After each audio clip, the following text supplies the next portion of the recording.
Assalamualaikum warahmatullahi wabarakatuh.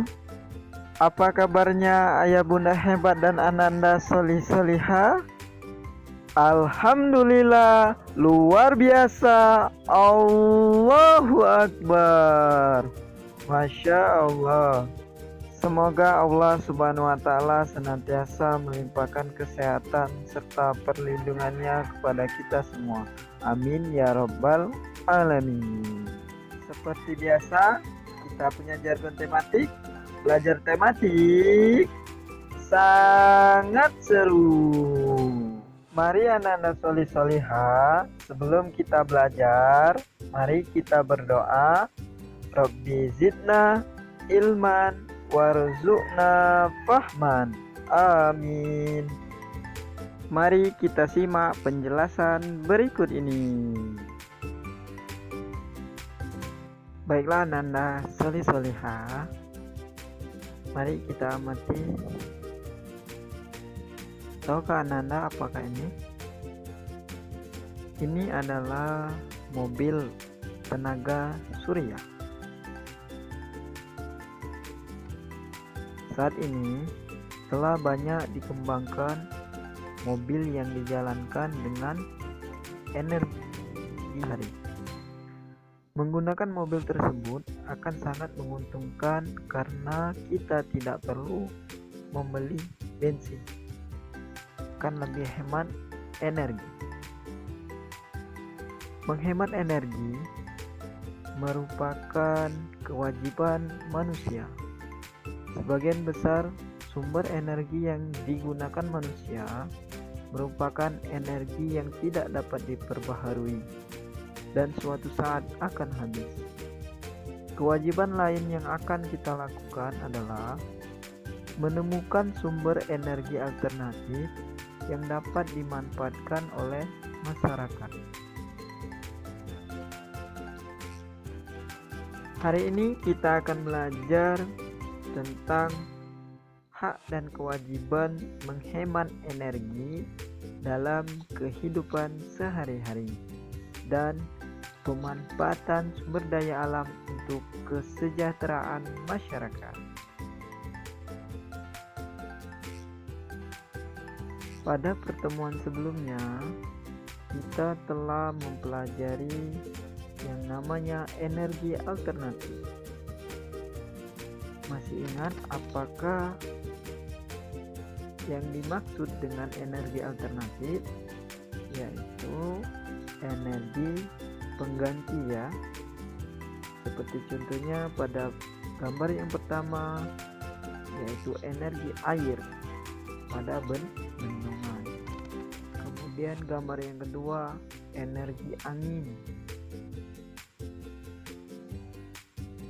Selanjutnya geotermal atau panas bumi.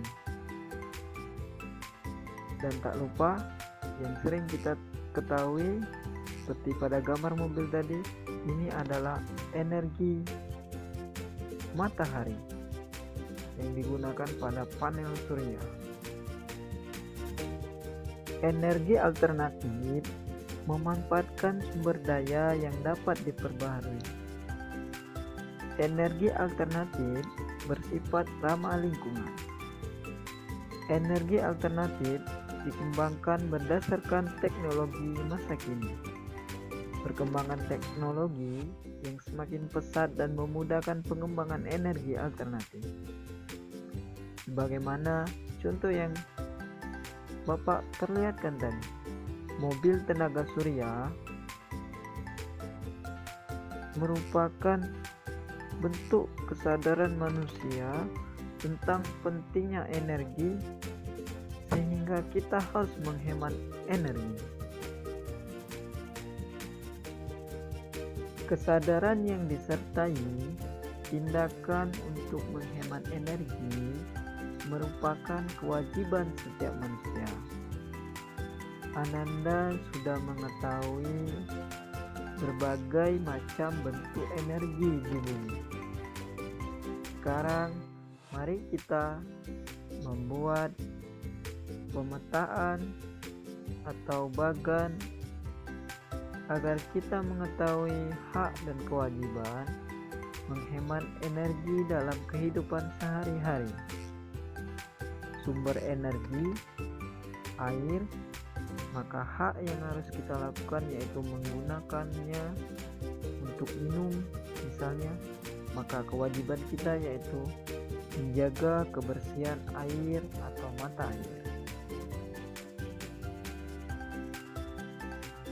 Untuk selanjutnya sudah Bapak siapkan apa aja hak dan kewajiban untuk menghemat energi dalam kehidupan sehari-hari.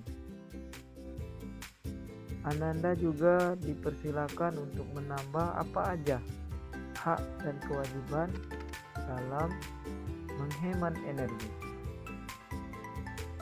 Ananda Solih-Soliha, salah satu sumber energi alternatif yaitu tentang biofuel. Biofuel itu dihasilkan oleh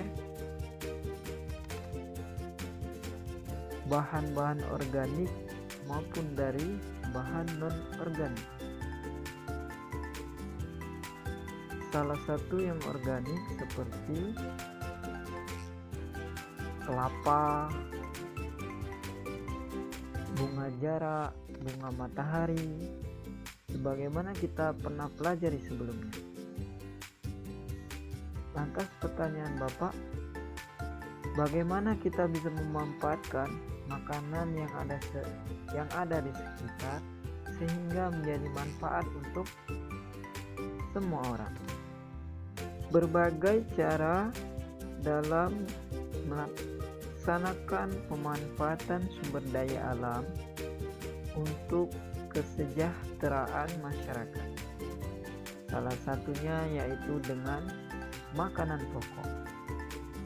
Makanan pokok di suatu daerah itu dapat berbeda-beda sesuai dengan keadaan tempat dan budaya. Makanan pokok berasal dari tanaman, baik dari beras, gandum, jagung maupun umbi-umbian seperti kentang, ubi jalar, talas, dan singkong. Berikut Bapak akan menjelaskan contoh 5 bahan makanan pokok selain nasi.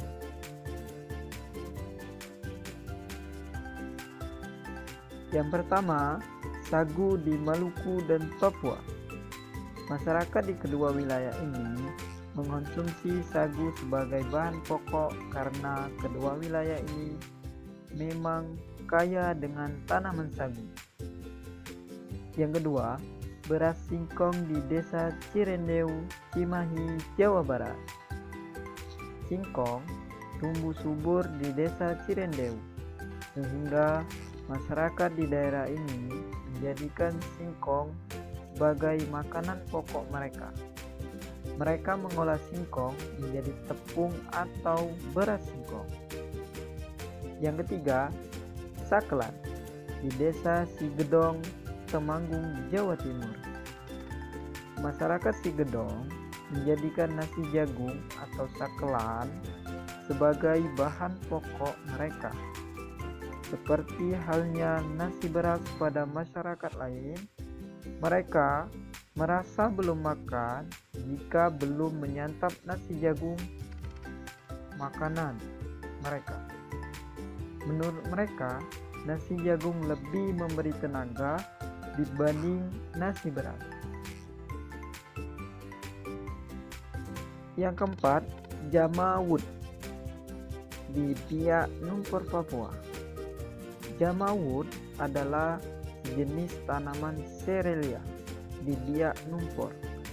Tanaman ini sangat subur dengan nama lokal pokem.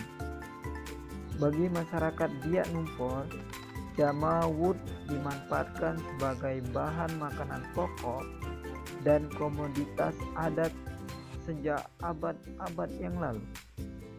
Yang kelima, ubi jalar di suku Dani Jaya Wijaya, Papua. Penduduk suku Dani mengonsumsi ubi jalar sebagai bahan pokok mereka, dan mereka menyebut ubi jalar dengan hipere. Itulah kelima bahan makanan pokok selain nasi yang menjadi alternatif makanan bagi masing-masing daerah, sehingga kita bisa memanfaatkan sumber daya alam yang ada di sekitar.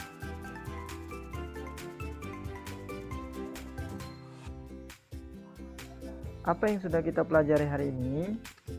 Yang pertama, kita sudah mengetahui hak dan kewajiban kita dalam menghemat energi di kehidupan sehari-hari. Yang kedua, pemanfaatan sumber daya alam untuk kesejahteraan masyarakat.